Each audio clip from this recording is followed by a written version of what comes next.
सबा की मलका, जो कि वाकई एक अक्लमंद औरत थी, 4000 किलोमीटर से ज्यादा का सफर तय किया। खुदा जानता है कि ये बड़े जानवरों की कमर पर थी या रथ में।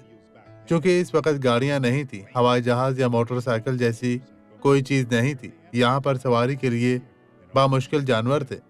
और ये कहता है कि और भी पैदल चल कर गई थी, और फिर वो भी चली गई। ये सब देखकर इसने सुलेमान से कहा, खुदावंद तेरा खुदा मुबारक हो, जो तुझसे ऐसा खुशनूद हुआ कि तुझे इसराइल के तख्त पर बिठाया है।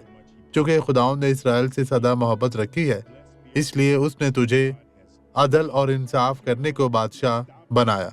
और मैं भी यही कहती हूँ, मुबारक हो खुदावंद की कि इसने तुमसे इतनी मोहब्बत की कि इसने तुम्हें अपनी बादशाही में रखा। मुबारक हो हमारा खुदा, क्योंकि आपके खुदा ने इसराइल से मोहब्बत की है, इन्हें हमेशा के लिए कायम करने के लिए। वो यहाँ कलीसिया के बारे में बात कर रहा है।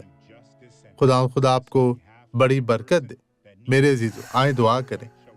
खुदा इन तमाम लोगों को बड़ी बरकत दे। इन्हें छू पाक साफ और मसह कर हर तरह की बदी, कमजोरी, बीमारी, मुश्किल परेशानी से इन्हें निजात दे। प्यारे खुदाउन, मैं मसीह यीशु नासरी के नाम में हर तरह की बदी को इनकी जिंदगी से दूर करता हूँ। और आप खुदा का शुक्र अदा करें। मसीह में आपकी सलामती हो।